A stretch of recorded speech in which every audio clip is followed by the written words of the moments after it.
Another week, another episode of the Midlife Male Podcast. Welcome back to the show. I'm here today, really excited about this conversation. Andrew Coates is joining me. Andrew, welcome to the podcast. Greg, I appreciate you having me. I know we've been chatting for a while through Instagram, and off air we were talking about how surprisingly you can actually get a good sense of people and you can develop a relationship through it. But yeah, it's an honor to come on here. Appreciate it. I get asked that all the time about how I get guests for the show and how I choose people to come on the podcast. And the reality, it's a few things. One is, in this case, I got turned on to your work, the writing that you do, that I've seen everywhere from Muscle and Fitness to Arnold's Pump Club, and then started following you on Instagram and really kind of aligned with so much of what you put out there, the simplicity of it, the fundamentals, the basics, and really the common sense of it, and started to dig in a little bit deeper. And after kind of, as you said, getting a sense of people, cats and all, and lifestyle and everything, as well as the content, you start to get that feel for people out there. And then it just comes down to, hey, shooting your shot. I say this all the time, like it was just a DM. Hey, I really like what you do. Really been I think it's relatable. I think it's credible. I think it's aspirational, in there. Would you be willing to come on? And I'm grateful. I just want to say thank you that you agreed and said yes. And we navigated schedules around and here we are. I think there's some stuff embedded in there within the industry. So I'm assuming that most of your listeners are probably, the enthusiast, the guy who is trying to better himself, maybe is going through transitions in life and identity and all that sort of stuff. And our generation, because again, I'm 46, we didn't grow up with social media as our teenage, high school, probably even university era, early, career-based side of things like this younger generation is doing. So I think we have a different etiquette about it, and we do not have an expectation or a sense of entitlement that we have access to people or time to other people who go the other way. But through the lens of someone who has been in the industry for a while, and my social media has grown. That's a thing. But a lot of the people in our industry, they crave status. They crave the markings of status, the things like a social media following, right? They're very wired for that vanity metric. And that's a part of it. I think that many of the people that we interact with are contemporaries, the people who've been really successful, whether it's your Don Saladinos or a Gabrielle Lyon or an Natalia Mello or a Luca Hocevar, Sean Pastouche, et cetera. Social media growth and where the authority that they have in the industry is more of a byproduct of showing up, being great people, developing relationships, that sort of thing. There will be people that you will interact with on social media who may not be able to respond simply because of the nature of their work, their families, their boundaries are such that they probably can't in a meaningful way interact with everybody who wants to message them. But I've also found that there's a lot of people who, again, the coaches that crave the status, they feel entitled to what they think other people have, but they actually don't want to do the work. And the work is actually the relational side of stuff. One of the reasons why my social media following is done what it's done is because I will respond to every message. I'll usually send hopefully a quick voice note because you're also respectful of other people's time. But if someone asks me a question, I'm happy to respond in a more detailed fashion. A lot of people think, well, that's impossible to scale, but it's actually one of the most meaningful behaviors that on a consistent basis that you should scale. And from the standpoint of the person who's working on the business and who needs 30 to 50 clients to make something work, I'll give you an example. About a week ago, I put up a post saying I'm giving away a free 6-week strength training program. It's for women. It's for beginners, right? And it will lead into a cohort-based 13-week program that I have as a paid offering. And I do them 4 times a year. I do an intake. It's a women's group. I used to have a female partner in the project. She went off, did her own thing. I still have it. The women love it, so I go with it. But when I put up this post saying, hey, DM me, I will give you this program for your email, right? I want to add you to my email list. I figured maybe these type of posts don't usually do well. I figured I might get 10 responses. Well, I'm somewhere north of 250 responses. 30 have probably given me their email address. I've sent out this program. And what's ended up happening is I sent each person who either commented, I sent them a DM, or they've DM'd me first, and I've sent them a quick video message.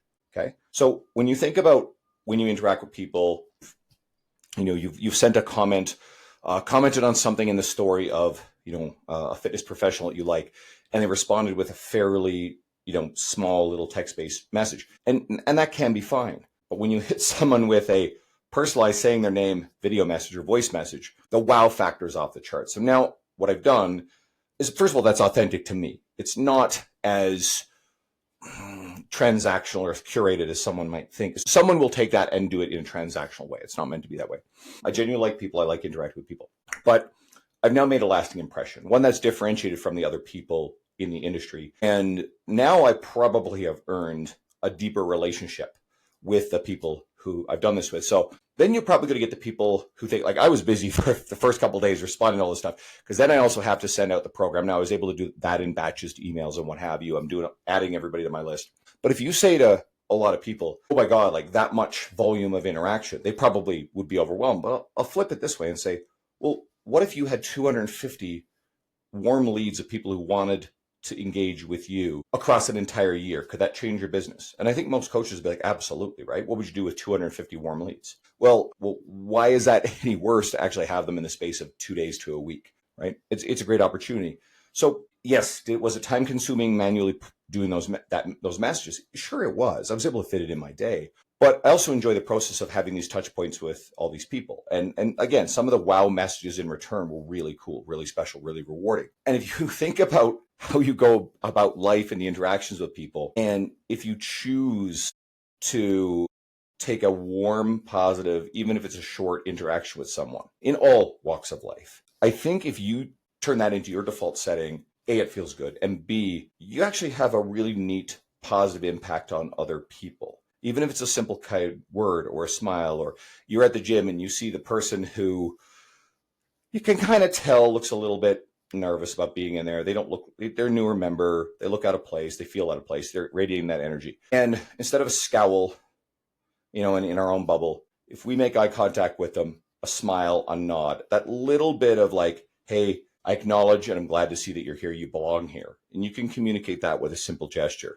and a head nod and an expression, could completely change that person's experience. That might be the sort of thing that makes them feel a little safer and a little welcome. Hey, most of my closest friends in the world are from the gym world. And that's where I've met them all.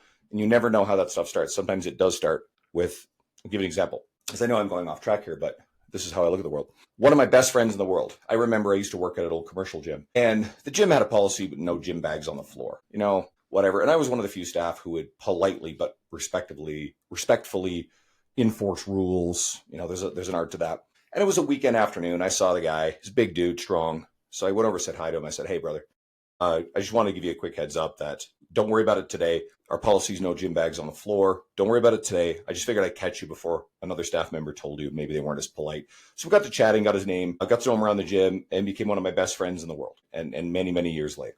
So, and sometimes that's how things start. So much there. I was just listening and letting you go, because you hit on a few things that I think are really important. And I'll try to take them in order here. But, one, you talked about scale. And I want to circle back to what scale means, because I think scale means different things to different people, and that word gets misinterpreted a lot. The other thing you talked about was transactional and the ability to transcend the transaction, which is another thing I think is super important. Then you said about deepening relationships and earning that, in there. 250 warm leads, what that can do for your business. And now we're getting into quality over quantity and personalization and what those things do, and the time consumption that it takes, but the kind of not only return on investment of taking that time, but ultimately return on life and return on your career, that it can take. And all this falls under where I go with this, the how you do things, the how professionals operate. And there's so many trainers out there, like you talk about. There's so many people in the world, period. And however you're making your living, whatever you're doing. And I think to transcend your profession, to become an actual professional, or transcend the commodity of whatever it is that you do, to become a true professional is so interesting. Talk to me a little bit about what scale means to you. What does a successful business practice look like for you? All right. So scale is a buzzword right now within the fitness industry, and probably outside of it. I'll try not to be too, fitness business side of stuff for people who don't exist within our bubble. But there's a lot of pressure to scale. I think a lot of that message to scale, it can come from business coaches, right? Because they're grabbing onto the hype and they're selling something. And it could exist in other realms. But really what they're looking to sell you is status, right? They're trying to convince people, hey, you need this to have a higher status and to be more successful in the industry, because humans were wired to seek status, right? It's an important lens to understand. From an evolutionary perspective, you needed to understand and see status. Humans are pattern recognition machines, and status is one of those patterns that we fundamentally get really good at, right? So in our ancestral world, status meant not getting kicked out of the tribe, which would probably mean death. And it also meant access to mates. Now, modern day environment, kind of like calories. In our ancestral world, calories were, well, it took effort to go hunt and gather. And some of the myths about just how much time and effort went into it, they're a bit overstated. But the point is, our ancestors had to work to find food. They didn't work all the time. They actually had more leisure time than we think, depending on kind of where they are in the world, but I digress. In that case, calories, we more or less took what we could get in a lot of cases, right? And there was what we would say scarcity of calories. And I think in a sense, there's also scarcity of status or outlets to achieve status. In our modern world, now we have an overabundance of refined, highly processed foods. You can go drive through anywhere, go to the supermarket, etc. Lots of stuff in your own fridge. So you have an overabundance, but we are still wired evolutionarily, our hormones, to consume high calorie foods. And we also have now food engineered in combinations of sugar, salt, fat that didn't exist in nature. It's called a supernormal stimulus. It's actually a really important concept to understand, because we deal with supernormal stimuli all the time, which can hijack basically the way our dopamine works. Porn is an exceptional example of a supernormal stimulus that actually can hijack us in very maladaptive ways. And maladaptive is the word when it comes to the calorie stuff. So in our modern world, what are we looking at? We have an obese society, an obesogenic environment, because we have an overabundance of calories in a form that didn't exist in nature, which hijacks our system to crave it. And of course, there's a lot of money that goes into marketing this stuff, So now we also have social media, modern media, and a bombardment of stimuli that a lot of it is status is sort of wired into it. So we are being constantly fed this message that our lives are good enough. Look at all these people that, used to have more. And it used to be sort of the lifestyles of the rich and famous on television. And now you get that nonstop through all your social media feed. So in those evolutionary systems that would perceive and seek status, perceive and seek calories, are now quite maladaptive to us in a world of overabundance, right? An engineered overabundance. So what's important? We actually now have to set boundaries and take personal responsibility around these sort of things. So back to scale, because I think that was all actually kind of relevant. But so scale is one of those status-based things that I think people are promised, sold, essentially lied to about. I think certainly within our industry, and I think it's great to build and scale a sustainable business that's built on a great idea, great framework, great product, etc. But I think a lot of people look at scale as the end, as opposed to let's just do a really great product and then organically scale this through. We have, certainly in the fitness industry, we have coaches who are trying to scale to quote 7-figure businesses. Whenever you see the phrase 7-figure, be careful. And what they're not telling you is they have 7-figure expenses and 7-figure headaches, right? 7-figure problems. And I'm a quote 6-figure professional because I'm a one-man show. Now, I also always tell this joke that when someone tells you they're 6 figures, usually they're closer to 100,000 than 900,000. That's usually the joke, right? But the reality is, as I've come to learn, is my margins in 6 figures are better than a lot of these, quote, 7-figure people. And I don't necessarily have some of the headaches that they have. So I think it's good to look at scale as something that if you do it right, and if you do it from an authentic, organic place, you bring in people to work with you to help you get really clear on, and I forget how Dan Sullivan, sort of a OG business coach, executive coach, your unique ability. There's some way he phrases this, but if you can get really clear on what is your unique ability, and then you can get other people to hire other people or contract other people to do the things that are not the best use of your time. So therefore, you get the highest leverage out of the things that you are uniquely skilled at, and you can get the most outsized returns on. And that can be true in both business and in life as well. If you're a family person and, you got a couple kids or whatever, and you realize that some of the activities that you have to do in your everyday, maybe it's grocery shopping, maybe it's lawn care, maybe you love being out in the yard and doing the lawn stuff. I don't. I've got a guy, I pay him, he takes care of my lawn, which frees me up to do one of two things: work at the things I find fulfilling or relax in a way that I find fulfilling. And that's really it. So if you find yourself spending a lot of time at low value tasks as taking you away from A, high leverage stuff that you can do with your career, or B, time with your family, guess what? Pay somebody to go do the things that are low leverage uses of your time. Okay. And I think a lot of people, I think our generation, because our parents' generation, or certainly our grandparents' generation, were wired to a lot of DIY. And sometimes that DIY stuff is ingrained in your identity. You know, you got to go change the oil in your car. Is it a useful skill? Well, maybe. But nowadays, with how electronic and how much computer software goes into most vehicles, is it really a great use of your time to get under your car on a Sunday afternoon and mess around with the oil, or just, just take it in, get someone else to do it? And maybe that time for you is something that spent with your kids, right? Now, if you find that it's restorative to work on engines and you love that stuff, then that's obviously like the way you like to spend your leisure time. So you also got to get clear on what is valuable use of your time that you enjoy versus what is like a torturous chore that you resent. And for me, I don't like lawn care, right? So that's, for me, I outsource that. It's a great point. And it reminds me that the other day, my wife and I were walking our dogs around the neighborhood. And as we're walking around the neighborhood, we observed three things, as I made a note of it that I wanted to write about it for the newsletter. 3 different garages were open in the neighborhood. One of them was my buddy Tim, who is doing exactly what you just described. He's under his car, removing the tire, putting on brakes. This is 6:30, almost 7 p.m. on a Sunday night. It would be Memorial Day weekend or whatever, so I guess we're off on Monday. But here he is, got the car up on a jack. He's got the tire off. He's got his shirt off. He's in great shape. I love this guy. But this is what he's doing. Close to 7 o'clock on a Sunday night. Walk around the next corner, and there's a couple that's in the garage, and the garage is up, and they're playing music.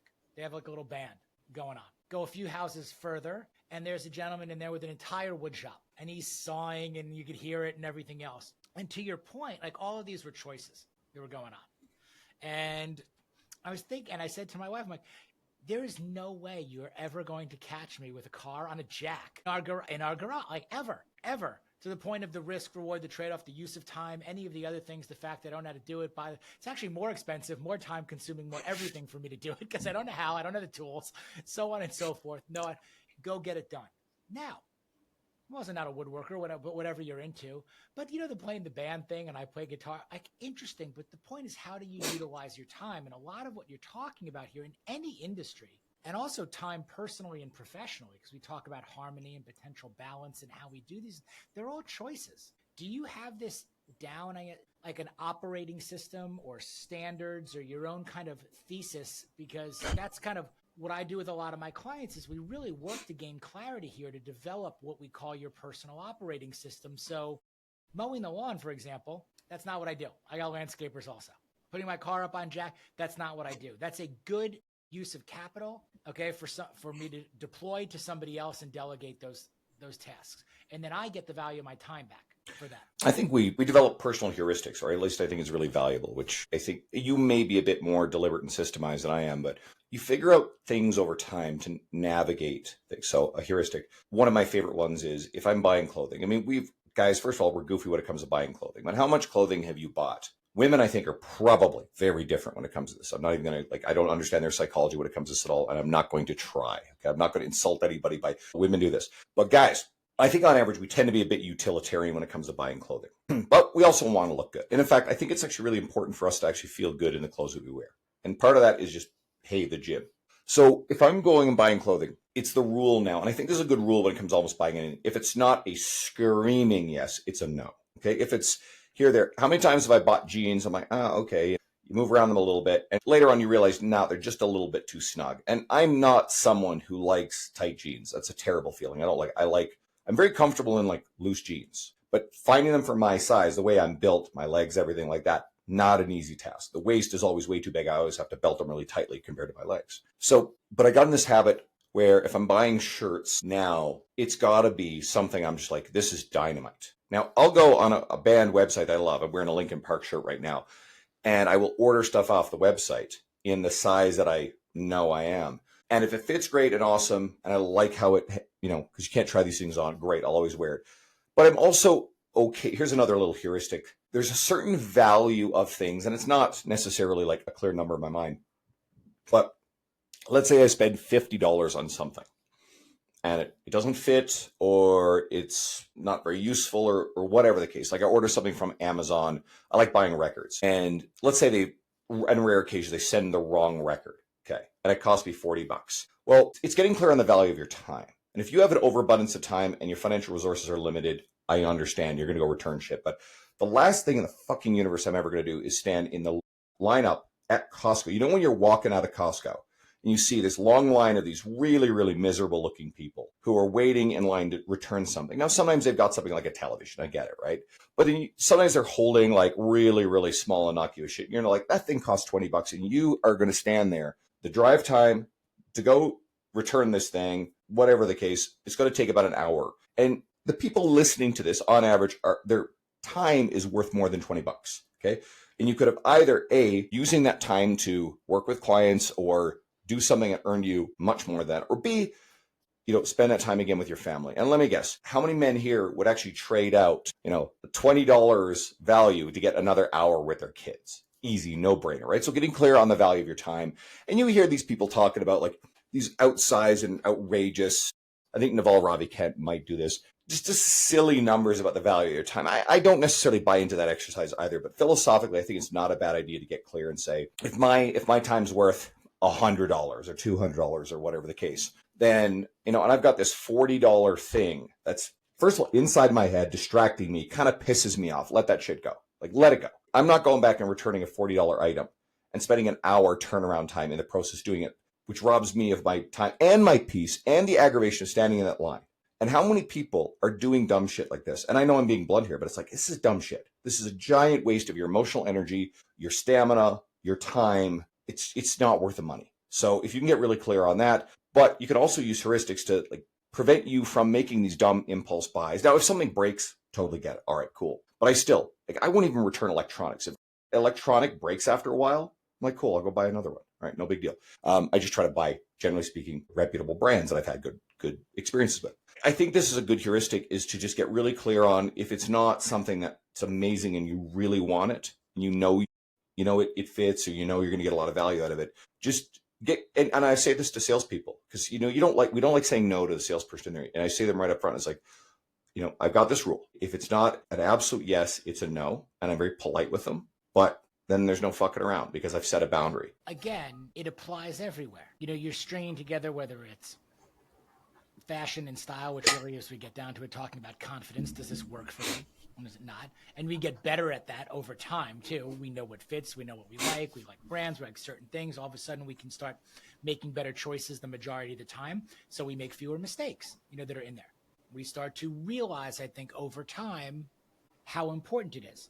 Is this worth returning? Is this worth buying? Is this worth consuming? I think it continues to extend. I was going to ask you, and because we started here too, on about social media and connection, and how you built a very large following, 163,000 or something like that, I think, followers on Instagram alone, and you put out a prolific amount of content that's there. When did you first start getting involved in this? As a 46-year-old guy right now, I find there are not that many, middle-aged guys, hanging around on Instagram a whole lot, it's in there, but you put out a prolific amount of content. And how do you value that time and kind of return on investment as well? I guess there's a lot there. So I got really serious about posting on Instagram in the very end of 2019. I had 3,000 followers, of whom I think virtually everybody was someone I knew on some sort of like social, personal level. Because I know people from different walks of life, past careers, et cetera, the gym, certainly, a lot of industry contacts. And the idea was, well, I figured, all right, I need a social media presence that will complement the fact that I'm writing for T Nation at this point. It was the first publication I started writing for about 5 years ago.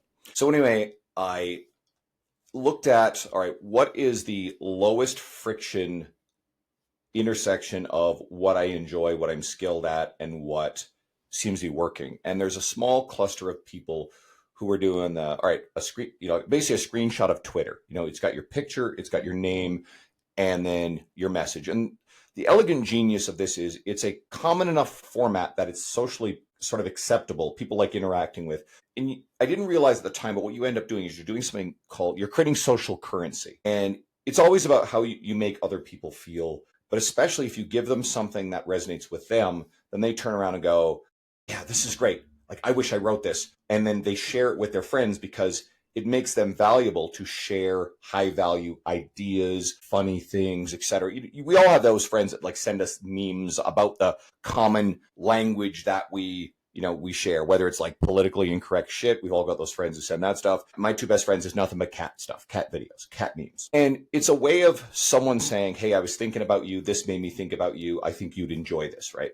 And so you can tap into that with social media. You can actually get really good at creating stuff that will create engagement, which is what the algorithm feeds on. You need to actually figure out how to do this. But if you also work within popular formats, so this Twitter-based post, Jordan Syatt was doing a lot of this. Spencer Nadolsky was doing a lot of this, Sohee Lee. And they had just come off of the infographics wave that really blew up their followings. Now, they had a lot of credibility. I know them all personally. They're all great people. But they rode that 2017 infographic wave, and then it became very generic and ubiquitous and hard to differentiate yourself. But at least with this Twitter graphic, there's your picture, there's your name. So, but those things also, there's not a lot of clutter. They're not competing with your idea. They're just there and you're able to brand around it. So it actually made for a perfect graphic format. So I started doing that, and initially a little bit more traction. And then through my travel and relationships in the industry, which often goes unseen, some really successful people are friends of mine, hung out with them in person at events. Like Dr. Mike Isertel is a good example. So Mike kept sharing my posts on his wall to his large following. And every time that happened, it would send me, a few hundred, several hundred followers, which helped really grow things. Jordan Syatt had shared one of my things early on, that 10% of my initial following, boom, just from Jordan right alone, because his is massive. And so it gained traction. And then I've also got the backing of these very credible fitness publications, T Nation being the first one. And then I started writing for the online training platform True Coach. And then after a little while, it became Generation Iron, which is very big in the bodybuilding world. And eventually it became Muscle and Fitness Magazine, Men's Health. My friend Jonathan Gubbins, the Personal Trainer Development Center. Eventually it was Kabuki Strength Barband. And just yesterday, I just debuted Onnit. So Onnit's another big one. So those things give you flags of credibility and authority in a social media space now where, with the generation that you and I came up with, and a lot of the people that you know and probably followed, your Ben Brunos, your Dean Somersets, your Tony Gelicourts, your Eric Cressys, your Danny Sugarts, Lee Boyce, long list of these people, Brett Contreras. They came through T Nation, and T Nation platformed them and made them household in our corner of the universe names. Or you had a Elaine Norton who comes through a bodybuilding.com, right? Or you get a Don Saladino who, certainly is the success of his gym in Manhattan and his work with Hugh Jackman and later Ryan Reynolds, but Muscle Fitness Magazine, Men's Health. So there are these traditional gatekeepers of what is status or authority, whichever lens you want to look at it through in our industry. Or you'd be an IFBB pro, high-level competitive IFBB pro, like a Ben Pakulski, Canadian strength conditioning coach who stood on the Olympia stage. My old friend, originally from Newfoundland, so my old friend Frank McGrath, who's a fairly iconic bodybuilder, IFBB pro, very iconic one. And so that is how you basically became known in the fitness industry as an authority. It's not unlike the music industry where in days gone by, before SoundCloud, before YouTube, before ubiquitous access through social media, you had to be platformed by the record companies. You had to get discovered, which is the only way you made it on the radio or on MTV or up here in Canada, Much Music. Those were the gatekeepers. Now, that whole paradigm has shifted because social media now allows anyone to be platformed. So it's a very smart move to, I think, embrace social media and lean into it.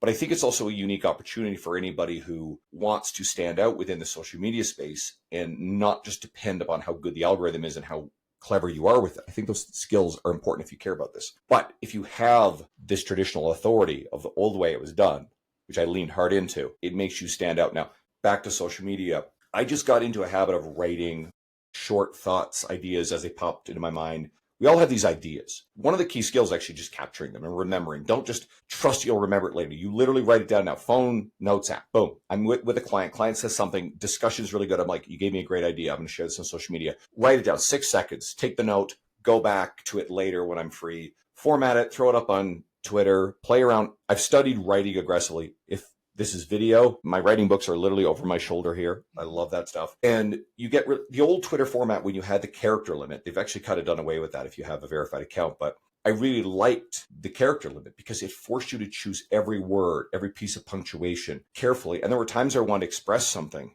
and I had to pare it down and rewrite. And I'm like, what am I really trying to say? So I got really good at that.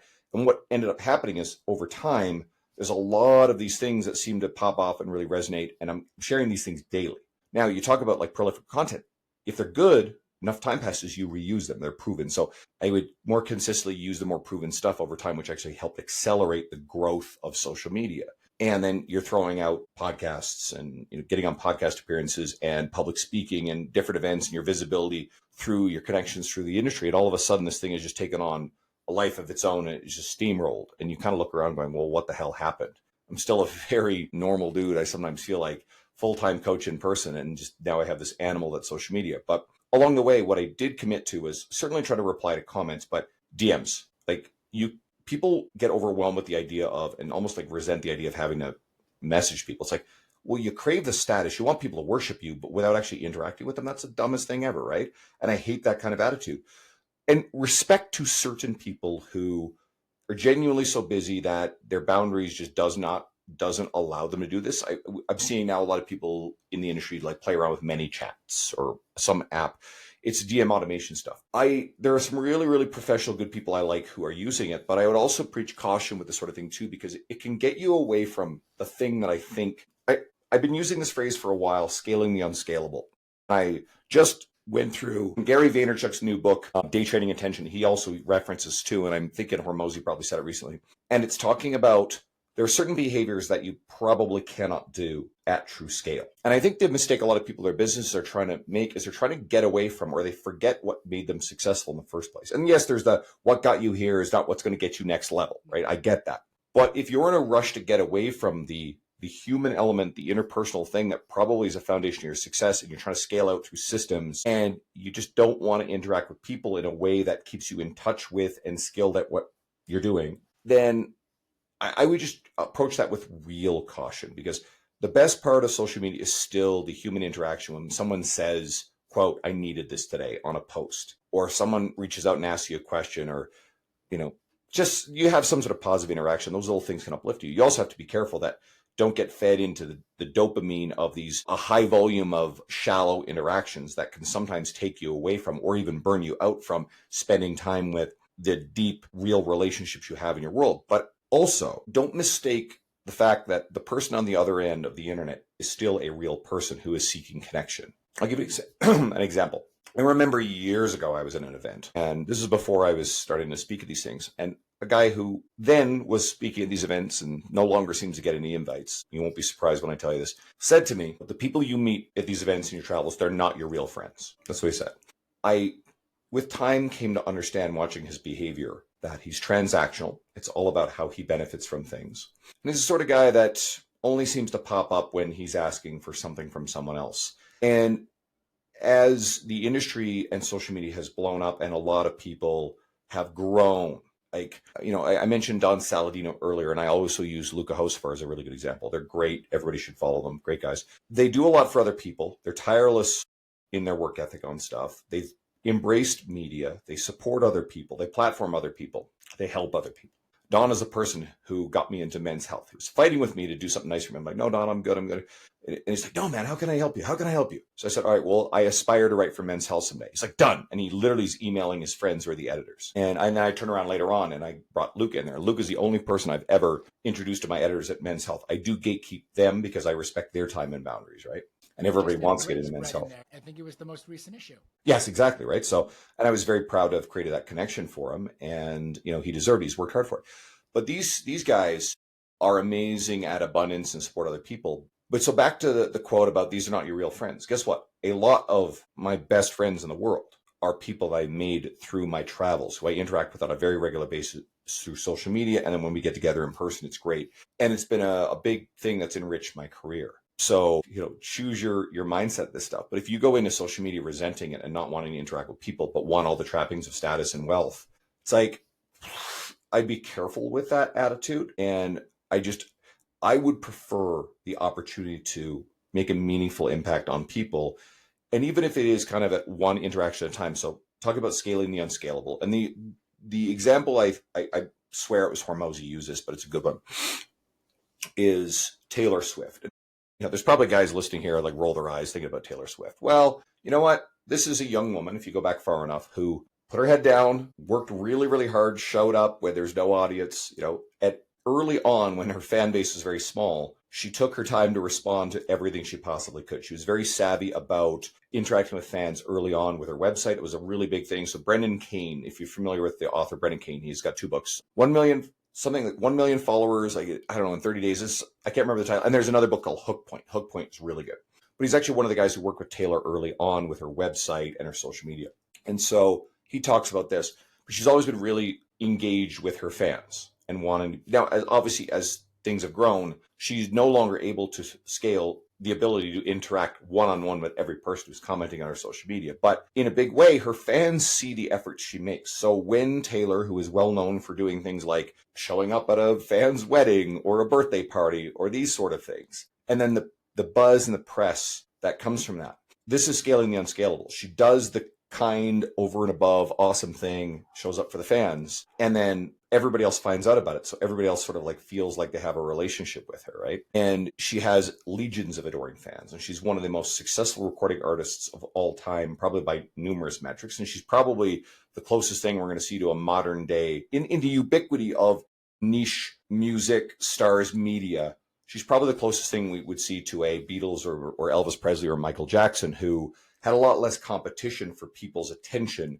And they were so isolated and singular in their fame for their time that certainly in Michael and Elvis's case, it literally drove them crazy. And yet Taylor, you don't always know what's going on, but she seems by and large to maintain a positive image publicly. And I don't think she can ever live a normal life again. So for anybody who's listening to this and like, fuck Taylor Swift, rich, blah, blah, flying around in jets, all this sort of crap, like, would you actually trade your ability to meet new people and have them genuinely curious about you as a person for her level of fame and her level of affluence? She will never again. She would have to go to like corners of the earth where people literally have never had access to computers to probably meet someone who doesn't already have an idea of who she is. And I mentioned Michael Jackson and Elvis Presley literally because they lived in that. So my theory is it's oversimplification, but it literally drove them crazy. Elvis was, by all accounts, totally nuts when towards the end. And we've seen enough of Michael Jackson to know. But imagine the hysteria and mania over that. They are probably so isolated by their fame.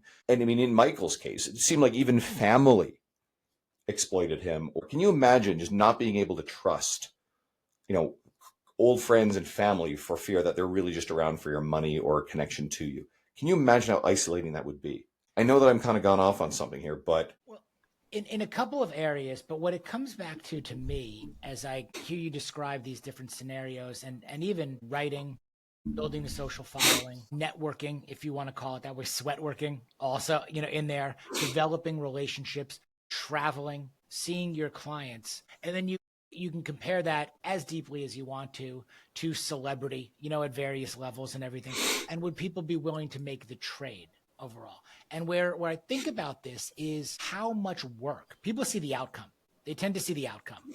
And a lot of the times the outcome looks glamorous, or the outcome looks like a 6-figure business, one that's closer to 9 than it is to 1, in certain things, or they see this and they make assumptions and they make judgments and they see outcomes. But if you really reverse engineer back to even just everything you just described, how much time it takes to write, to ideate and then execute on the writings that you have to do for these publications, and the quality that requires, how you have to work that in around the number of clients that you actually see, how you have to choose which events and experiences that you want to go to and attend to, and then show up prepared to over deliver, and then develop relationships while you're there, continue to be a giver without expectation of receipts. I'm saying it goes on and on and on. A lot of people can fucking want to make the trade, but they wouldn't do the work. They wouldn't be able to sustain it. They wouldn't be able to do the work. Or they got there and they'd be like, forget this. So I think there's a significant difference between, again, those who are successful and those who want to be successful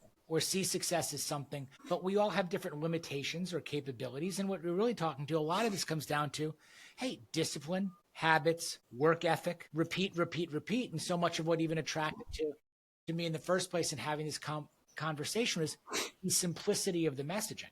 And one thing I say all the time is like, simple is really hard, which is why most people don't do it. I wish I could remember the quote and who said it, but there's a famous thing about, I apologize, if I had more time, I would have written a shorter letter, right? So what you just said, yeah, there's a lot of editing, there's a lot of refinement that goes into a lot of polish into any of these pieces of media that you're sharing with people. An article that I've written for one of these publications might take me 8 to 10 hours of work. And actually, I like it when I'm traveling. One of the best times for me to sit down and focus and just really punch out volume of writing is actually on flights. So I'm trying to look for opportunities to habit stack, I suppose is the classic term. I like listening to podcasts, audiobooks, certainly, but I do my audiobooks. Most of like my reading consumption is actually audio when I'm driving or when I'm cooking. Now I try to then set aside some time to sit down, and I'm enjoying a fantasy fiction novel, like Lord of the Rings style stuff. Recently, it's a big long series, big books. And so that's a bit of fun. And I'm working through a course that Molly Galbraith, Girls Gone Strong, she gave me, which is really good. Great. I met her at Gabrielle. Yeah, exactly. Wonderful human being, right? Does really good stuff. There's another concept woven in here that I've heard Alex Hormozy talk about this before, and I align with him very much on this. Sometimes we have to realize that when people talk about work-life balance, well, first of all, I don't think where we are in this career, there is such a thing. Okay. And I think if you have kids, you also have to get really, really clear on like boundaries around time. The book Essentialism by Greg McKeown is good. It's all about two things. One, it's getting really clear on, you got it up there? Up there.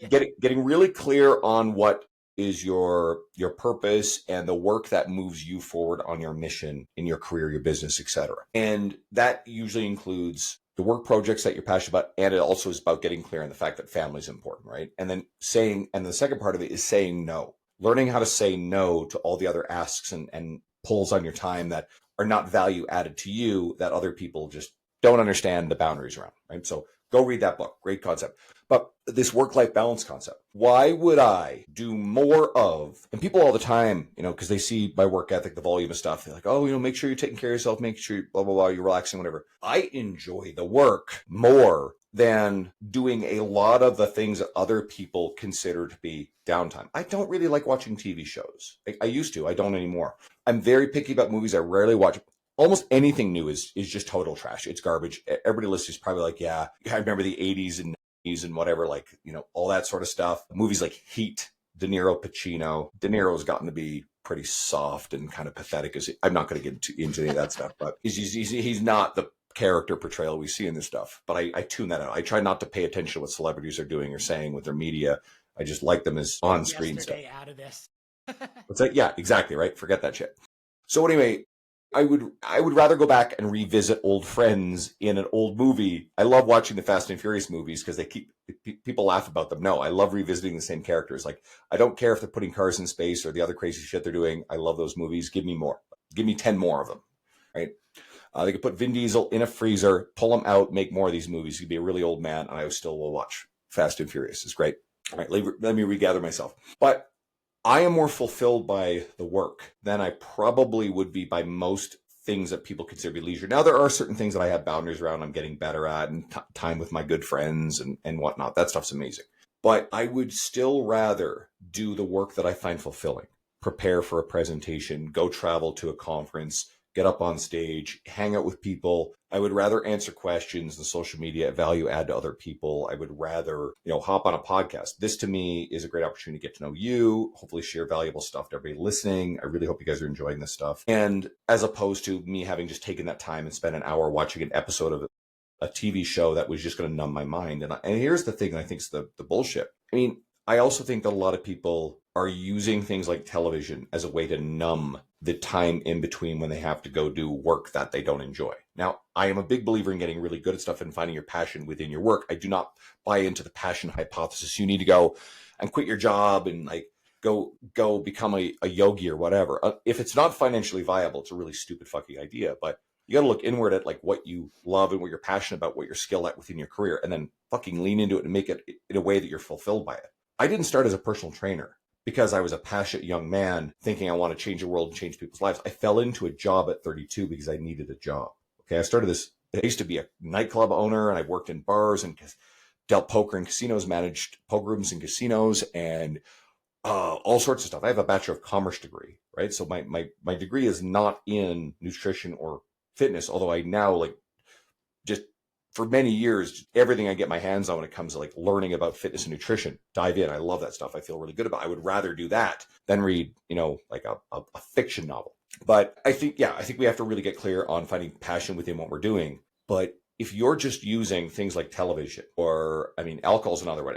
And I'm not one of these people like, oh, alcohol is poison, you have to get out of your life. If you have a bad relationship with alcohol and you cannot and should not have it in your world, that's something you got to get very clear on. But I used to not have a good relationship with booze, especially coming out of owning a nightclub and a lot of that stuff. But I did the work. I moved across the country, changed my environment, left the old friends behind, restarted my life. I did the hard thing. And then over time, I've gotten back to a point where I can sit and enjoy, good quality vodka or really good scotch. I love really good scotch with my good friends, or sit down and have a scotch to celebrate some sort of accomplishment and not get wrecked on it, because hangovers from like drinking too much scotch are terrible. Don't do that. It's a horrible experience. I've done that once, or more than once, maybe years ago. But if you have a good relationship with, actually, I'll wander a little bit. We now know there's all this research that there's no amount of alcohol that's good for you. We used to believe there's all this research that seemed to point to, like a moderate amount of alcohol seemed to have some sort of health benefits. No, we now know that no amount of alcohol is beneficial to you. Also, the poison is in the dose. Guess what? We're going to do stuff that is not going to be like always health promoting. And that's fucking okay. We just have to make sure we don't do too much of it. But what was clouding the data is the moderate drinkers, the light to moderate drinkers, were drinking in social environments. And the social interaction is one of the most powerful fucking magnifiers of positive, like longevity, quality of health, you name it. And so it was so powerful, it was actually overriding the negative effect of like light to moderate drinking. It was when you get into like really aggressive binge drinking, you start to see some really nasty outcomes. So let's say hypothetically that your time with friends involves a bit of light drinking, a little bit of moderate drinking, right? Nothing crazy. And you buy into this idea, you could never drink again, it's all bad for you, don't do it. And all of a sudden you notice you stop hanging around with good friends. I'm not talking about, we all have that friend who's like way too much, spending less time with them, you're not doing the binge drinking anymore. There's some sort of toxic element to that relationship. If you kind of like create a boundary around that, that's a good thing. But if you stop spending time with your good friends, because sometimes there's a little bit of social drinking involved in it, that's a net negative, because we now know, this is a bit of a oversimplified statement, loneliness, right? And I would delineate between loneliness and solitude. Solitude is voluntary. Loneliness is involuntary. Imagine being in a scenario where you feel isolated. You seek human interaction and connection, and it's just not there. You can't find it. Loneliness is about as bad for us in terms of longevity in our health as smoking. Okay?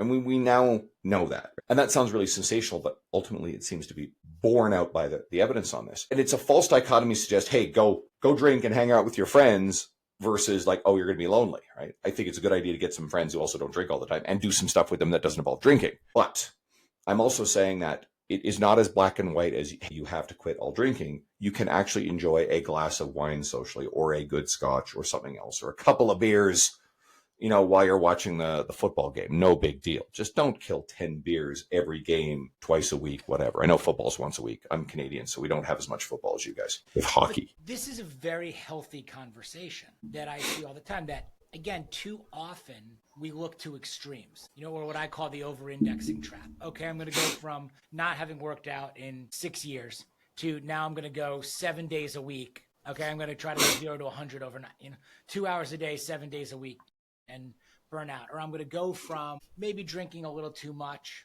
and I know that it's a little bit, I'm going to go to 0, overnight. I'm not drinking anymore in there. And to your point, like the middle, like this is not a black and white thing. The middle for a lot of this stuff tends to be the sweet spot, in there. Now, if you can drink responsibly and socially in there, and the net positive is as you're describing, again, I have no issue with it. Alcohol has for the most part worked its way out of my life, but I don't say I will never drink again, or I don't drink, or so on and so forth. It's simply that I don't recover the way that I used to. And the activities that I find fun and fulfilling and lifestyle enhancing and so on and so forth have taken precedent over my drinking and waking up with a hangover, or costing me a day, or certain things. So as I prioritize sleep, you naturally start to stay in, or come home a little bit earlier. Therefore, I'm waking up a little bit earlier. I have my workout scheduled for the morning. And those things start to spiral. Now, I've tried drinking. again, even socially, have this or that. It doesn't feel the same. It doesn't do it for me. Like, again, it's been such a long time, but I don't say never. If I want to grill and again, have a beer, and I opened my fridge the other day and, oh shit, I'm out of non-alcoholic beer. What was left? Some alcohol, some like Michelob Ultra or whatever. I'm just going to have it.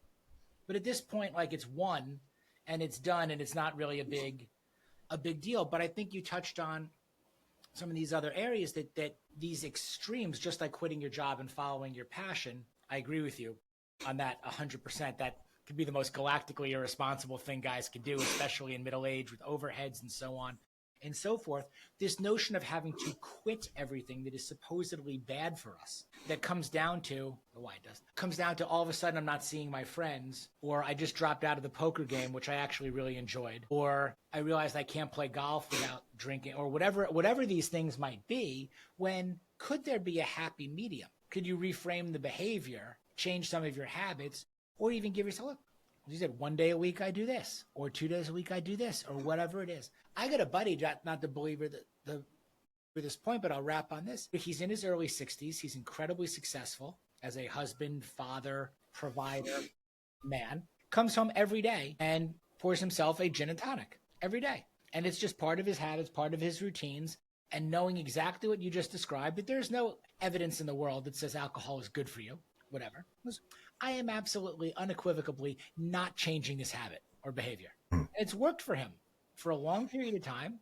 And in every other area, he's checking boxes of prioritizing health and everything.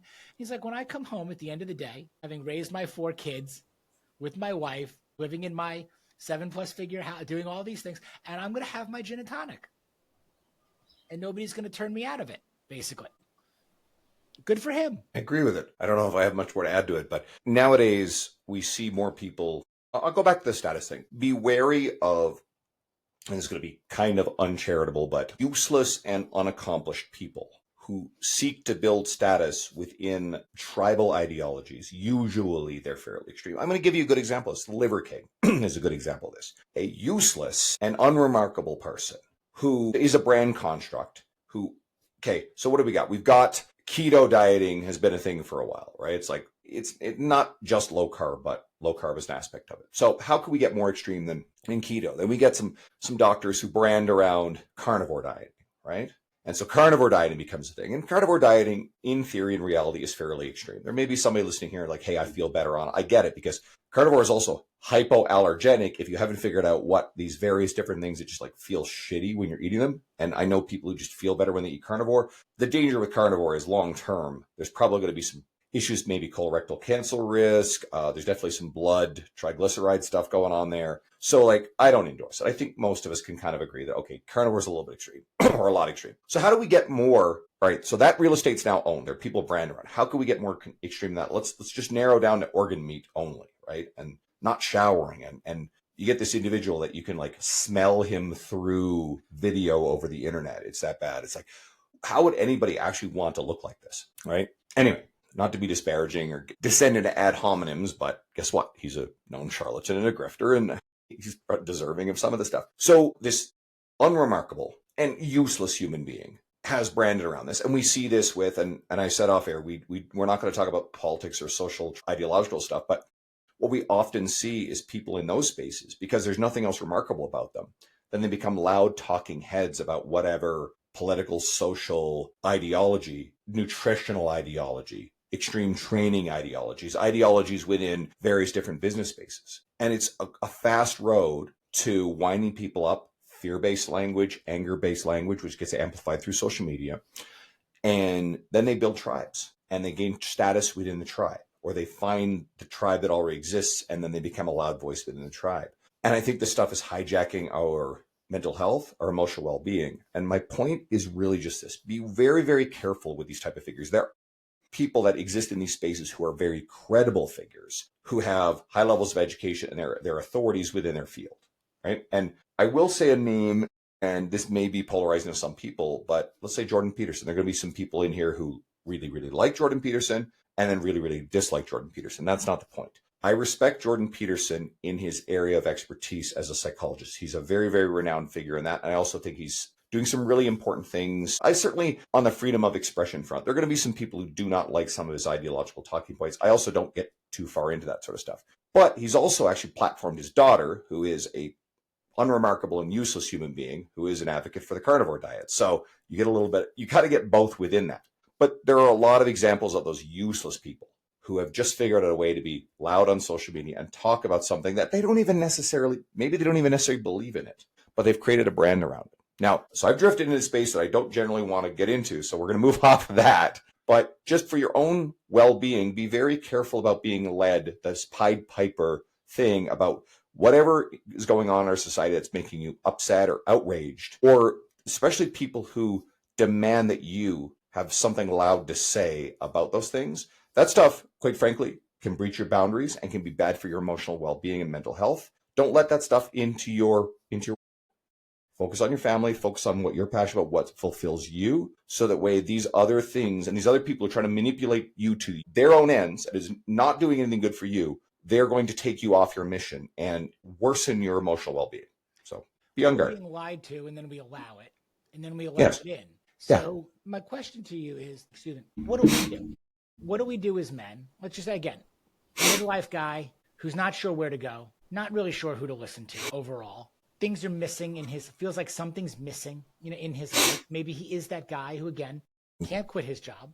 Well, doesn't even know what his passion is if he was going to quit his job. So he's there, but some things have to change. Get to the fucking gym. Okay, we'll start here. Okay.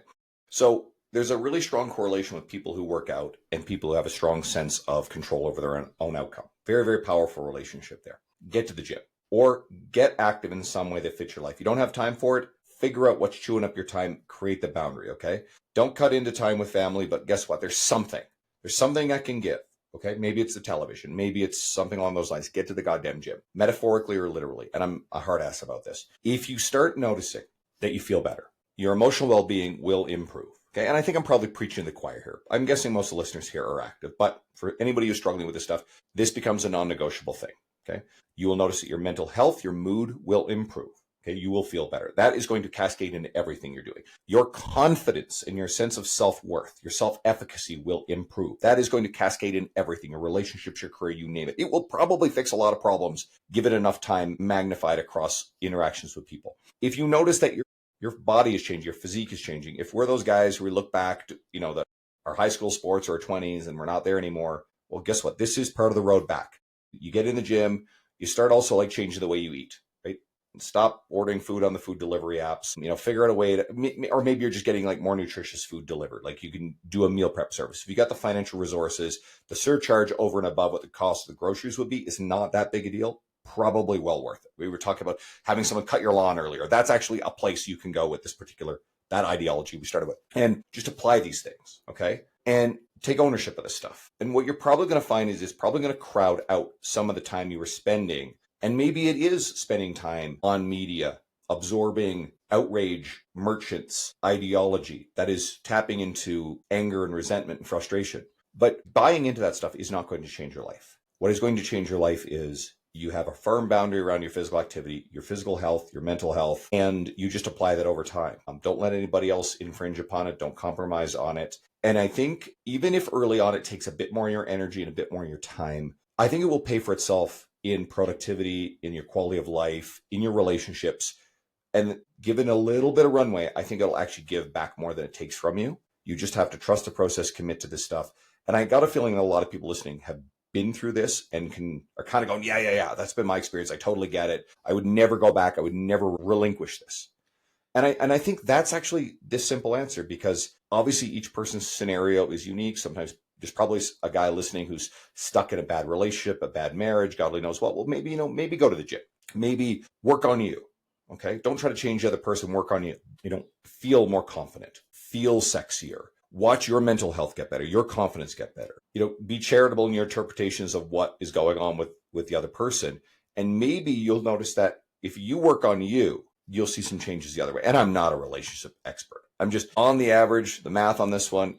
Some people are going to notice that, wait a second, things are different. Go buy your wife flowers. When was the last time you bought your wife flowers and took her out to dinner? Take her out on a date night. Make her feel. You don't feel like the guy who started dating her in your 20s or whatever, well, she probably doesn't feel like the girl that when you guys met either. So you don't treat her like that. Like I said, I am not a relationship expert, but give it a fucking try. You got nothing to lose there. See what happens. I agree with you. And I am one of those guys that's nodding along with you because that's been my experience as well. That I don't make my living in the fitness industry. When we go back to talking about what I do that's fulfilling and what I do for fun, like this is what I do for fun. A lot of the men you've mentioned and women that you've mentioned that have become actual friends of mine and people I've known is because I have a genuine interest in health and wellness and fitness. And the more or the greater investment I made in myself and the healthier I got, the more it showed up everywhere else. And I even get asked like why I have so many fitness people on the podcast. Quite frankly, I think that's where it starts. I think if you want to improve your family, your fitness, any of my success, your finance, your food, nutrition, even your fashion, it's like, why am I going to buy a new wardrobe when I'm 50 pounds overweight? Let me drop to 50, get into the best shape of my life. Then I'm also going to be inspired to go buy the new wardrobe, reward myself, that way. And the fun aspect of it too. So I think it's all interconnected there. And I do think it's an ideal place to start. So I think that's one of the reasons, why I enjoy having men like yourself on. When you toss around those other names of people that are respected and people that we're listening to and learning from, you go, hey, like that's really interesting. On top of that, of being healthy, the ones that have transcended, I even think, the fitness business have become very successful in business, period. I think that's largely because of the things that they've done to get healthy translate to business very, very well. And they translate to navigating the rest of your life very well and making better choices and seeing the results of those choices consistently put to the test day after day, that compounding interest effect of what it is. I'm curious, Andrew, what does your day look like itself? All right. We can leave off here because I'll be out of time after this. So I don't know if there is a typical day. I go to bed 8 hours before I know I need to get up. And that can vary day to day. People talk about, oh, you should go to bed at the same time, get up at the same time. I'm not someone who's really motivated to get out of bed. So I give myself 8 hours of sleep opportunity a night. And I use that phrase sleep opportunity very deliberately because you can't always control how well you sleep. I generally sleep pretty good. But I have a non-negotiable boundary around 8 hours that I could potentially sleep. I don't compromise on it unless she's really good looking. And quite frankly, I've had like girlfriends who there would be fights over this and I wasn't willing to negotiate on a consistent basis, shortening my sleep because of course I actually, my work hours are my work hours and that creates some conflict in my relationship. Or occasionally just due to the nature of flights and travel, it screws with you a little bit. Okay. Here and there, not a big deal, but on the average, 8 hours of boundary.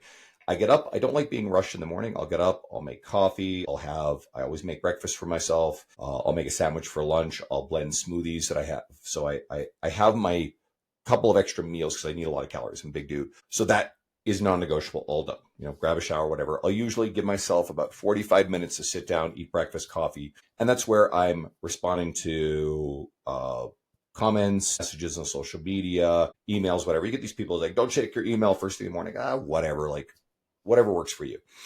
And then most days I'll coach clients most days. So usually the first client I'll have is Monday, Wednesday, Friday, 10 a.m. I actually get up Tuesday, Thursday. I have earlier morning clients in my basement. So I'll like roll out of bed, make a coffee and then train a client.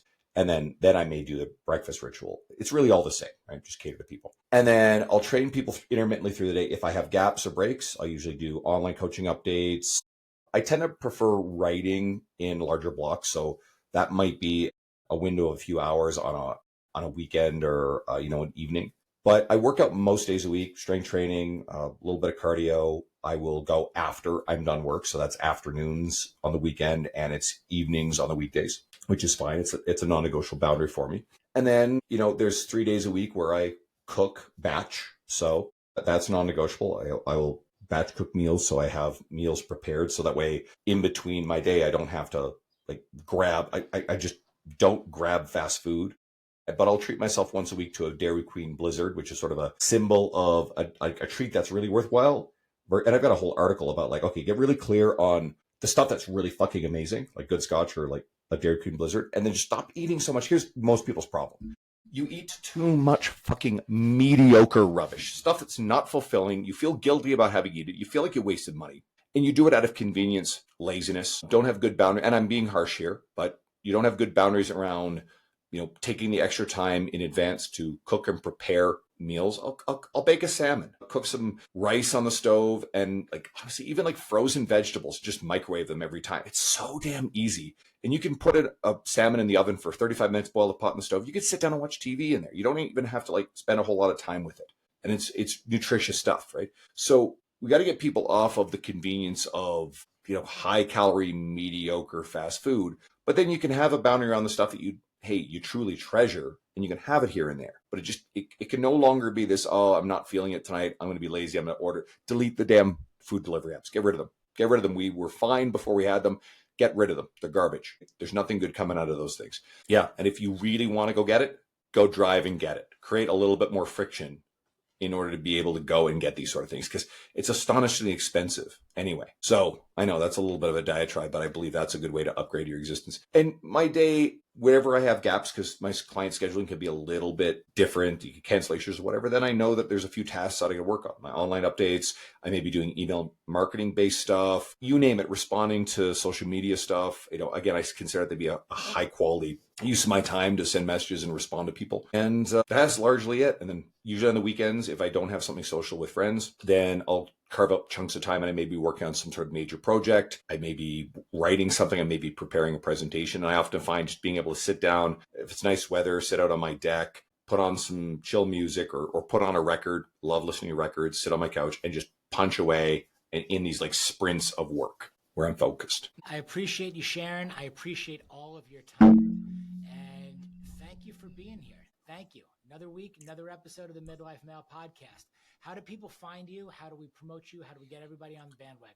If you're listening to this point in the episode, Greg's made a big difference in your life. You probably are already sharing this sort of thing with people in your world, but if you haven't thought about it, take this episode or another one you really enjoyed and share it with someone in your world who you know would really benefit from this. This is actually how you help Greg out for doing what he's doing, okay? We don't get paid to do these podcasts unless we're like Chris Williamson or Rogan level or Tim Ferriss level. So if you want to find me, Instagram at Andrew Coates Fitness. I'll respond to questions all the time. If you have questions about anything I said, please fire away. I'm good. My website, www.andrewcoatesfitness.com. You can find all of my writing stuff there, all the articles that are linked through from everything I've ever written. I have a podcast. It's called the Lift Free and Diet Hard Podcast. I've had a lot of the names that I threw out there, including Don Saladino, Luca Hosovar, many of the other Teen Nation writers that I mentioned have been on my podcast. So it's a lot of the who's who of the fitness industry. And just, if you have questions, please reach out. I'm always happy to interact. Greg, I appreciate you having me on. Thank you so much. Quintessential midlife male. When you guys are looking for who to follow, who to listen to, who to respect, right here, Andrew Coates. Thank you again.